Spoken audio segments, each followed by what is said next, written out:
Hello students, we are here for our video lecture series. Today our topic for discussion is chapter 2 of our book Indian Economic Development. The name of the chapter is Indian Economy during 1950 to 1990. First of all, we should know that what is economy. Actually, economy is a system by which people gets a living. In contrast, economic system is arrangement for the production and distribution of goods and services in a society. And this economic system is divided into three categories. First is capitalistic economy, commonly known as market economy, sometimes also known as free market economy. The second economic system is socialistic economy or centrally planned economy or command economy. And the third economic system is mixed economy.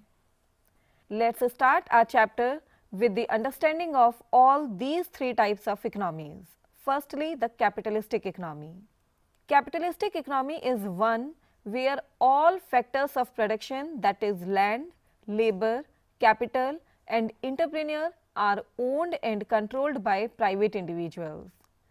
Owned by private individuals means that in capitalistic economy there is no role of government, and if there is, then it is very minimum role. Private individuals also suggest that motive in the capitalistic economy is profit maximization instead of social welfare. In this capitalistic economy, market forces, that is demand and supply, plays an important role. Here income distribution is unequal, means there is a wide gap between rich and poor. Consumer is the kingpin of the capitalistic economy. It is the consumer who leads the producer what to produce. Producer produces only those goods which are demanded by consumers, not as directed by the government. There is a greater degree of consumer choice in the capitalistic economy. Buyers and sellers both have a sense of competition, and freedom of enterprise is also an important feature of capitalistic economy. Means entrepreneur is free whatever to produce, but according to the demand of consumer. So these were the features of capitalistic economy. Now move to the socialistic economy.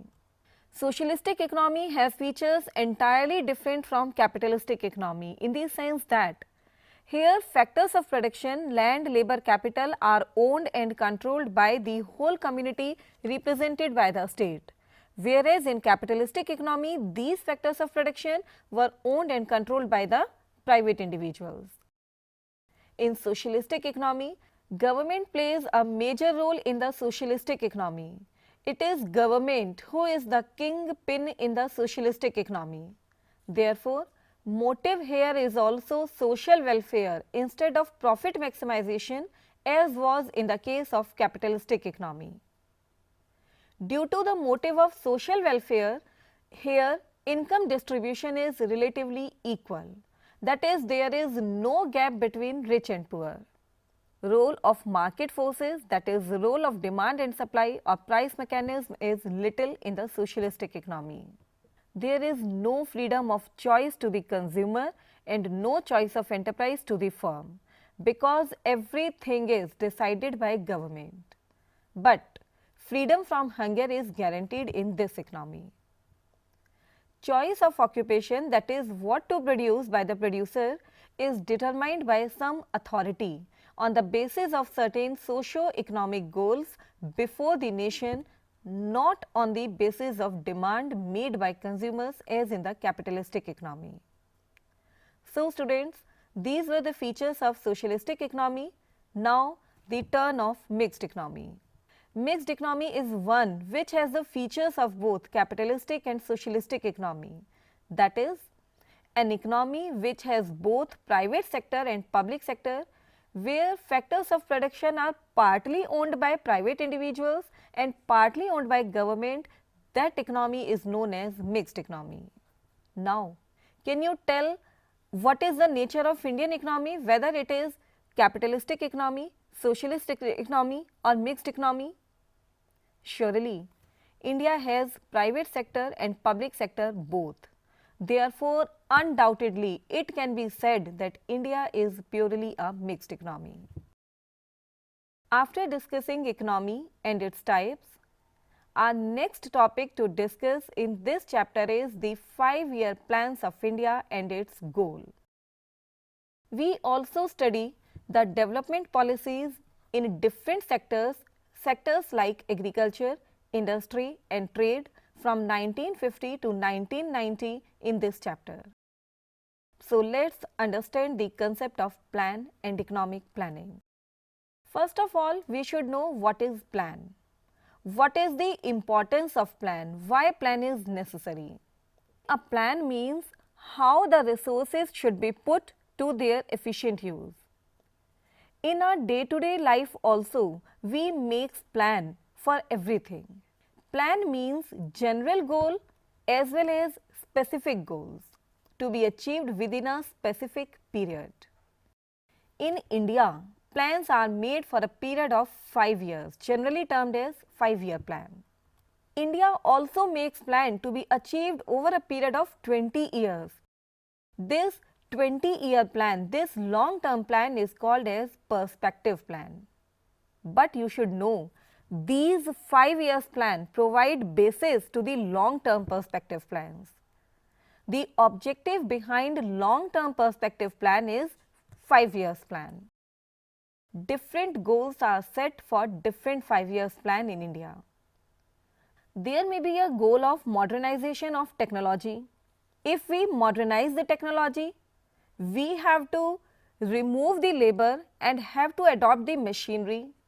But now it will be in conflict with the goal of generation of more employment, as technology hits the labor, technology hits the employment. So, the ultimate responsibility for overall planning is with the Planning Commission, which was set up in March 1950. This Planning Commission set several socio-economic objectives to be achieved under various 5-year plans. But whatever may be the objective of any 5-year plan, the basic goals behind all 5-year plans are categorized into 4 categories. These 4 basic goals are goal of economic growth, goal of modernization, goal of self-reliance and goal of equity. Let's discuss these 4 basic goals of 5-year plans one by one. First is economic growth. It is primary objective of any 5-year plan due to backward and constant state of our Indian economy on the eve of independence. We know at the time of independence we were very backward. We needed economic growth. So, it is the primary objective of any 5-year plan. Growth means increase in country's capacity to produce more of both goods and services within the country. Continuous increase in gross domestic production is a good indicator showing economic growth.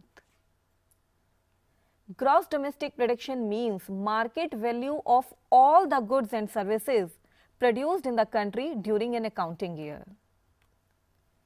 Gross domestic production is obtained from the different sectors of the economy, namely the agricultural sector, industrial sector and the service sector.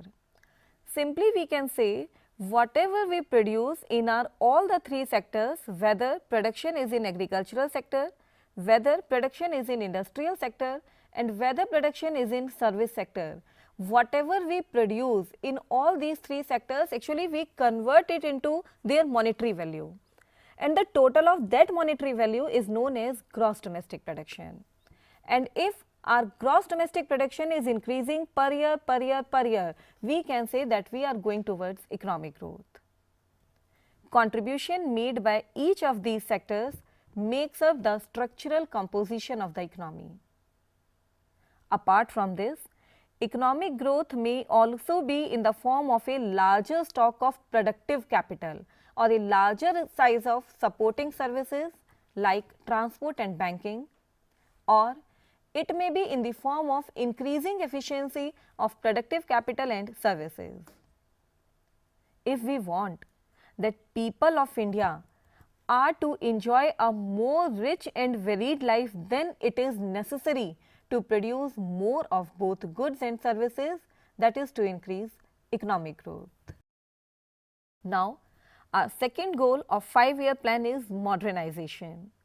Modernization was set as an objective of 5-year plan because India's cost of production was high and it could not also compete with international brands in quality as India lacks technical knowledge. This was the technical knowledge which requires modernization. And we know adoption of new technology is known as modernization. It means those changes in economic activities which make an economy more progressive and modern. Actually, a layman understands that modernization means adoption of technology, but modernization means something more. It does not refer only to the adoption of new technology, rather it means more.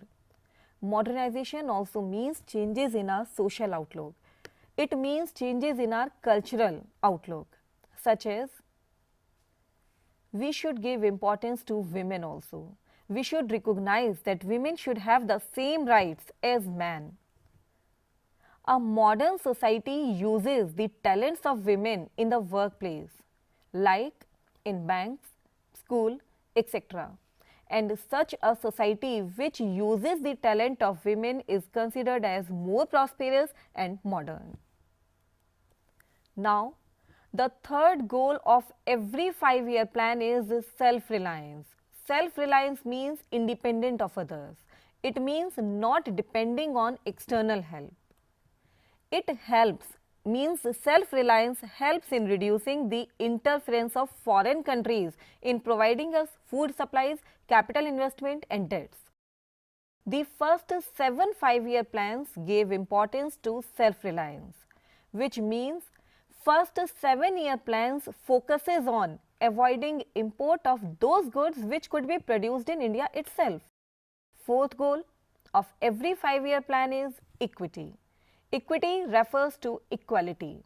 Equity means that economic development achieved through above 3 goals is shared by all the citizens to promote social justice. It is important to ensure that the benefits of economic prosperity are reaching to the poor sections also as well, instead of being enjoyed only by rich. So, in addition to economic growth, modernization and self-reliance, equity is equally important for the growth of an economy. Equity aims that every Indian should be able to meet his or her basic needs such as food, house, education and health.